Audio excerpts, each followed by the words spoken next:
In Iraq, private security from Constellas patrol U.S. embassies, glad to have secured another 10-year contract for their services, 25 years after its supposed dissolution. Executive outcomes are once again guarding oil fields and mining sites across Africa.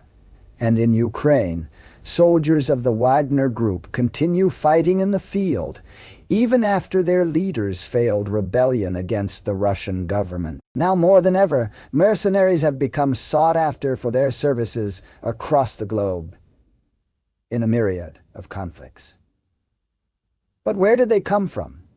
The idea of a soldier for hire is nothing new. Since the ancient period, mercenaries were popularly used to supplement and sometimes replace regular armies out on campaign or in the field. However, in the mid-19th century, nations shifted their focus away from mercenaries and toward developing their own regular forces. Only in recent decades has there been a new demand for soldiers of fortune, though concerns about their dubious ethics and profit-driven motives have led to questions about their legality. This resulted in the United Nations adopting the International Convention against the Recruitment, Use, Financing, and Training of Mercenaries Treaty in December of 1989. With the primary gain of suppressing access to mercenary services, this treaty entered into force on October 2001 and defined a mercenary as any person who is recruited locally or abroad to take on a combat role,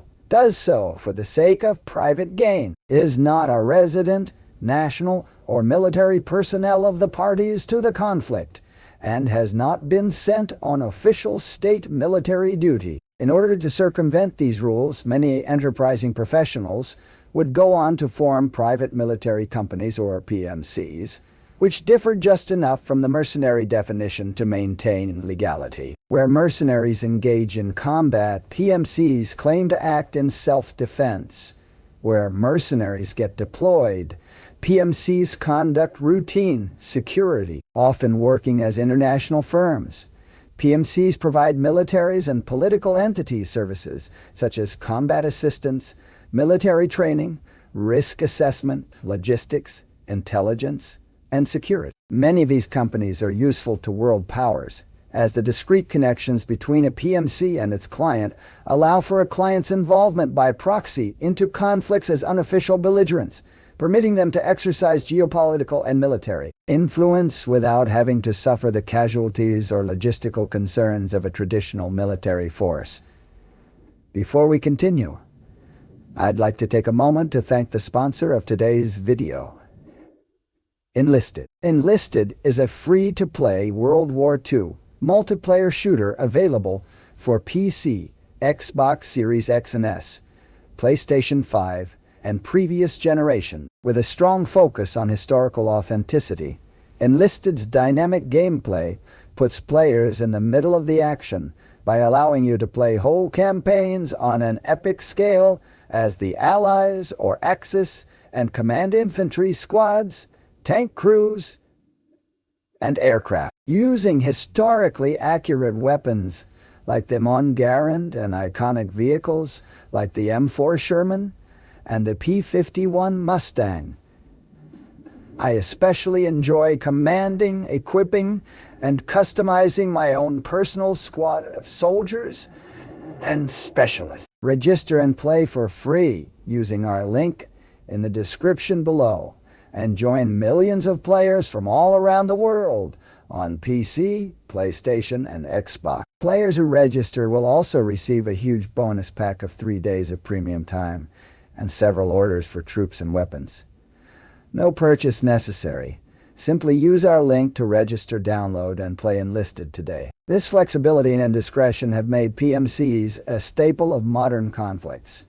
For example, in 2007, over 180,000 private contractors across more than 20 companies were operating in Iraq, with around 25% of these engaged in combat operations. American PMCs have also been involved in attempts to overthrow entire governments like Silvercorp USA, who participated in the failed operation aimed at deposing Venezuelan President Nicolas Maduro. In the 1990s, The South African PMC executive outcomes had over 3,000 troops and 500 military officers operating across 10 countries in Africa, many from the SAS and South African Special Forces. While South Africa shut down executive outcomes through anti-mercenary legislation in 1998, the company was re-established in 2020 and still operates today. One of the earliest examples of the modern PMC can be traced back to the KMS Ltd, better known as the Kini Mini Services. Founded in 1975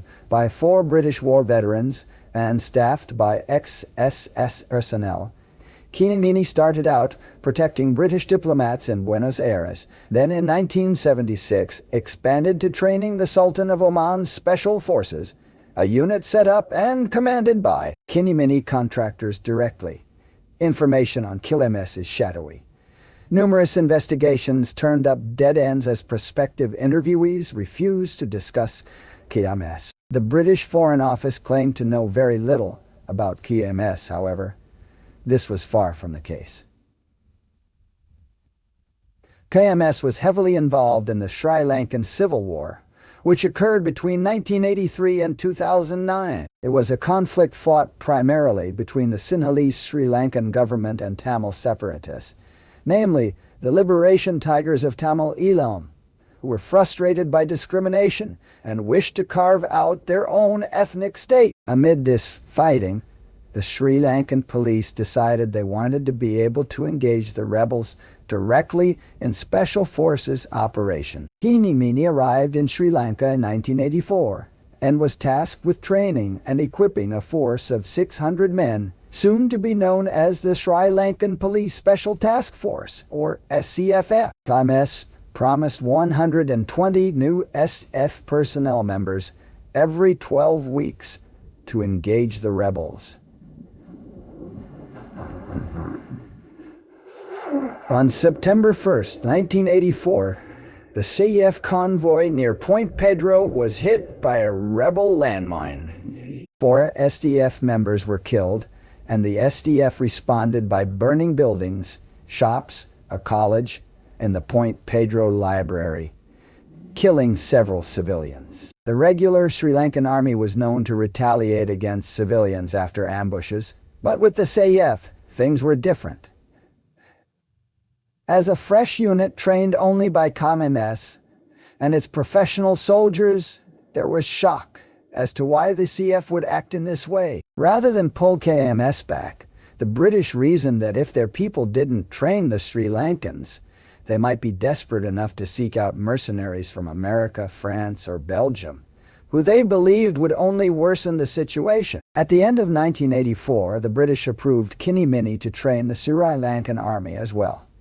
Britain had few economic interests in Sri Lanka, but it did have billions of pounds in India. India supported the Tamil side of the conflict, and KMS support of the Sri Lankan government looked bad on Britain, whose concerns over other nations getting involved in Kini Mini's place convinced them to let the mercenaries continue. Utilizing the KMS mercenaries allowed the Foreign Office to get involved without officially doing so, avoiding some degree of backlash. Meanwhile, KMS contractors continued serving with the SDF well into the war, with some even operating as pilots for gunships that terrorized Tamil villages. All the while, Britain stood by, worrying that their intervention would provoke backlash from both India and the international community.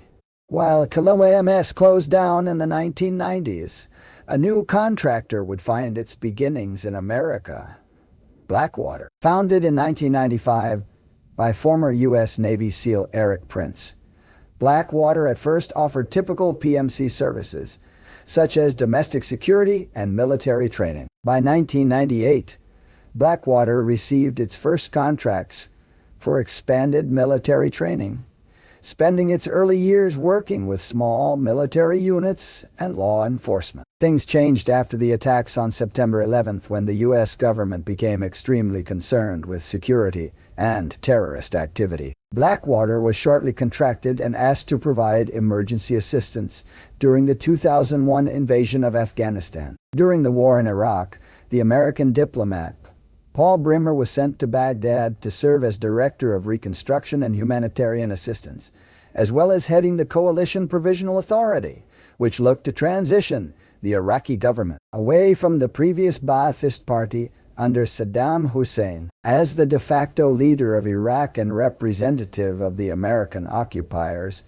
Bremer wasn't the most popular among native Iraqis, meaning his presence was immediately met with threats and condemnation. In response, Blackwater was sent to protect Bremer.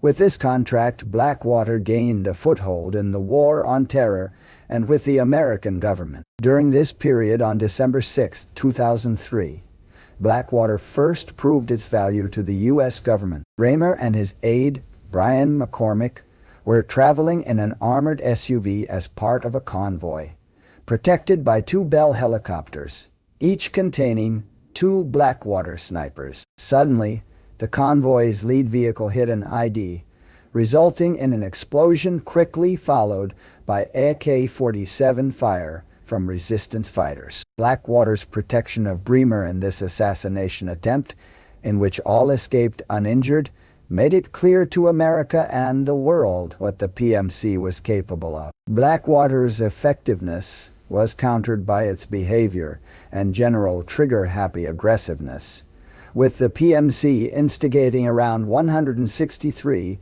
out of 195 shooting incidents since 25. Eventually, Blackwater's recklessness would be their undoing. In the Nizer Square incident in Iraq, on September 16, 2007, 4 Blackwater members opened fire in a crowded Baghdad intersection, resulting in the death of 17 unarmed civilians and severe injury of 14 others. The incident caused outrage among the Iraqi populace, and in response, U.S. officials quickly removed Blackwater agents from the country. Get access to over 100 exclusive history videos on our website, Armchair History TV. Use code Mercenary50 for half off your first month. 3 of the Blackwater members were found guilty of voluntary manslaughter, and the 4th of first-degree murder. Throughout the hearings, Eric Prince defended Blackwater and the members involved in the incident. Eventually, Prince would leave the company, and Blackwater would change its name to X Services, then to Academy, before finally merging with its rival group, Triple Canopy, to form Constellus Holding. Under Constellus, many PMCs still operate across the Middle East. As for Prince, he would go on to serve as the head of Frontier Services Group, a PMC heavily invested in by China and positioned throughout Africa. While these groups would host the attention of many analysts throughout the 2010s, it's safe to say that the limelight has shifted back towards Russia, thanks to the recent conflicts in Syria and Ukraine, both of which enlisted the influential and Ukraine, now infamous Wagner Group. Established in 2014 by Dmitry Yutkin, a veteran of the Chechen Wars, Wagner was owned and funded by Yevgeny Prigozhin, a Russian oligarch, nicknamed Putin's chef, due to his catering services provided to the Kremlin. Wagner's personnel typically consist of Russian ex-military operatives, though more controversial elements include units ranging from foreign volunteers, such as the Scandinavian Nidhogg unit, and the Serb unit, to specialized volunteers with connections to far-right circles like the Rusik unit. As one of Russia's biggest PMC groups, Wagner has been instrumental in Russia's quest to gain geopolitical footholds and influence around the world, all without the need of sending actual troops into international conflict. Wagner has gained Russia sizable influence in Africa, including access to diamonds, oil, and warm water ports. Through Wagner, Russia has been able to establish an overseas presence with little risk, only making use of the Russian military to step in once situations have stabilized. Wagner was first deployed in Ukraine in 2014, where it assisted Russia in its annexation of Crimea. They then provided support to separatist forces in the Luhansk People's Republic, with their work including assassinations and participation in the Battle of Debaltseve in 2015. At a state dinner in December 2016, notably attended by Yutkin, other members of Wagner, and Russian President Vladimir Putin. Yutkin was given a state medal for courage on the battlefield, which caused some wonder if Wagner was allowing Russia to get involved in combat situations without officially sending their military. During the Syrian civil war, the Syrian army's manpower fell from 250,000 at the beginning of the conflict in 2011 to only 125,000 by 2015. In need of soldiers to fight ISIS and other Syrian rebels, Syria requested help. Russia extended its hand, providing logistical support, along with the deployment of troops in 2015, followed shortly by the Wagner Group. The PMC was first tasked with protecting military bases and other infrastructure, but before long had been shifted to a combat role. In late 2016, the Syrian government reached an agreement with Prigozhin's company, Avropolis, which made it responsible for retaking Syrian oil fields within ISIS territory, protecting and transporting their products, and in return, receiving a quarter of the profits. Conveniently, Wagner Group was used as the muscle to complete this goal. By February 2018, Syrian soldiers, special ops forces, and Wagner contractors converged on an outpost around Deir Ezzor, located nearby an oil refiner. The outpost housed American special ops and Syrian Democratic Forces engaged in operations against ISIS. Confused by the larger number of groups engaged in the region, U.S. military command contacted Russia to determine whether they had soldiers present around the outpost. The answer was no, and the U.S. called ground and air strikes, resulting in up to 200 casualties, including dozens of Wagner personnel. When asked about the incident, Russia denied involvement, and even when it became clear that they were there, they still refused to acknowledge Wagner's participation in the attack. With Russia's oil and gas economy hampered by U.S. sanctions, Wagner began moving their focus toward Africa, entering into multi-million-dollar agreements with African states in need of energy and electricity. Wagner deployed to several of these nations, with one notable example being the Central African Republic, which had recently been embroiled in a civil war. The UN's peacekeeping force in the was left ineffective by its low numbers, and by 2017, Russia offered to help the Central African Republic, and that help came in the form of Wagner. In return for this assistance, Russian mining companies were given access to the Central African gold and diamond deposits, both heavily guarded by Wagner personnel. Russia's connection to the Central African Republic has given them political influence in the country, with Wagner investing in radio stations that broadcast pro-Russian propaganda and billboards promoting Russia's good intentions. Similar situations unfolded in Libya and Sudan, where Wagner's support of the highest bidder has gained Russia access to substantial oil reserves in Libya and Sudanese borders for use in smuggling out their newly mined diamonds from Central Africa, skirting U.S. sanctions. Expectedly, Russia has also deployed Wagner soldiers in Ukraine. Exact numbers on Wagner casualties thus far are unclear, though President Volodymyr Zelensky claims Ukrainian forces have killed 21,000 Wagner personnel in just eastern Ukraine alone. Throughout this conflict, Prigozhin wasn't shy about letting the Russian government know when he was unhappy with them.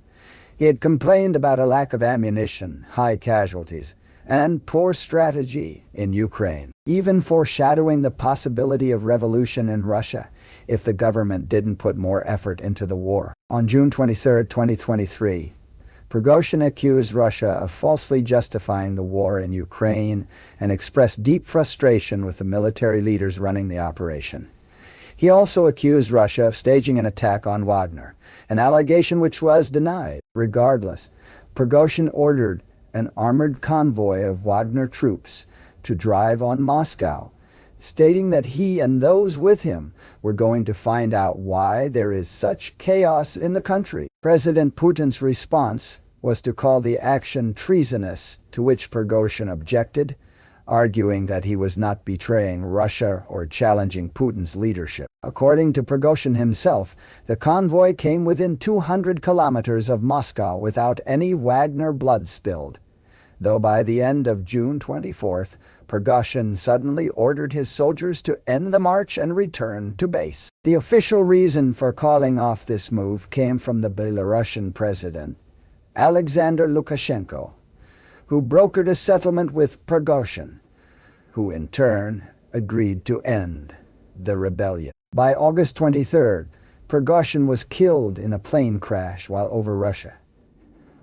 While the use of mercenaries can be seen as lucrative and discreet, it is clear that these contracts are not without their problems. No matter the country of origin, the enterprising nature of private military companies means that they will value the bottom line of their own company and employees over the concerns of any client or setting that they're working in. A factor made worse by the nature of their dangerous work as soldiers for hire.